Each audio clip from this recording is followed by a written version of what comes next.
Hello बच्चों, तो आओ प्रश्न को देखते हैं। यदि 4 गुनी एक्स स्क्वायर माइनस 25 बराबर 0 हो तो x का मान हमें ज्ञात करना है। तो दिए गए प्रश्न की मुख्य अवधारणा की बात करें तो बच्चों यहाँ पर हम देखेंगे द्विघात समीकरण का मानक रूप a गुनी x square plus b x plus c बराबर 0 होता है।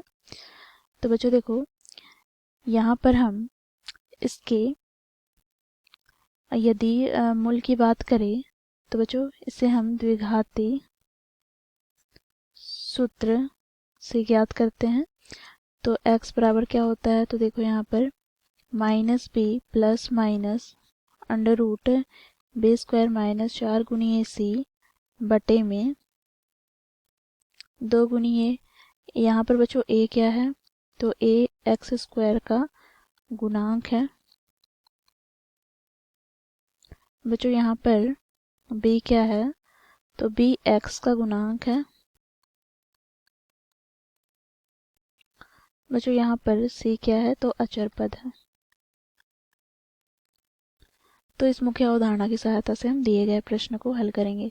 बच्चों देखो, प्रश्न में हमें द्विघात समीकरण क्या दिया गया है, तो यहाँ पर हम लिखेंगे क्योंकि पी एक्स बराबर हमें दिया गया है 4 गुनी एक्स स्क्वायर माइनस 25 बराबर 0। तो यहाँ से बच्चों देखो 4 गुनी एक्स स्क्वायर माइनस 25 बराबर 0। तो यहाँ से हमें ये प्राप्त हो गया क्या है, कि द्विघात समीकरण है।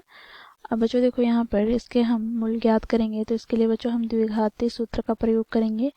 तो द्विघाती सूत्र से यहाँ से हम देखें तो x का गुणांक यहाँ पर क्या है, 0 है, इसलिए x वाले पद यहाँ पर विलुप्त है। तो b यहाँ पर क्या हो जाएगा, 0।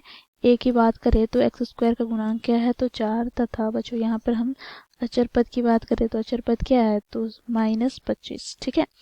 अब बच्चों देखो, यहाँ से हम x बराबर क्या लिखेंगे, तो देखो यहाँ पर minus b plus minus under root यहाँ पर बी स्क्वायर माइनस 4 गुनी ए सी बटे में क्या हो जाएगा, तो बटे में हो जाएगा 2 गुनी ए।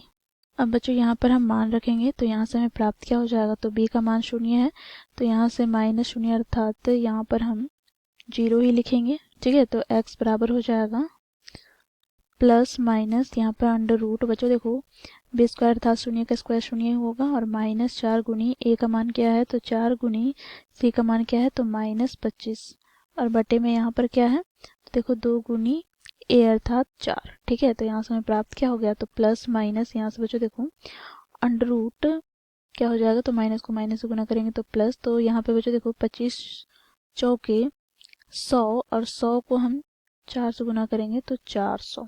ठीक है। और बटे में यहाँ से हमें प्राप्त क्या हो जाएगा, तो 4 दूनी 8। अब यहाँ से बच्चों देखो प्लस माइनस 400 को वर्गमूल से हम बाहर निकालेंगे तो हमें प्राप्त क्या हो जाएगा, तो 20 बटे में बच्चों यहाँ पर 8। तो यहाँ से हम इसे विभाजित करते हैं 4 से, तो 4 दूनी 8, और यहाँ पर 4 पचे 20। तो यहाँ से हमें प्राप्त क्या हो गया, तो प्लस माइनस 5/2, ये हमें x का मान प्राप्त हो गया। तो इस प्रकार बच्चों हम लोगों ने मुख्य अवधारणा की सहायता से दिए गए प्रश्न को हल किया। आशा करती हूँ आप लोगों को यह प्रश्न समझ में आया होगा। धन्यवाद।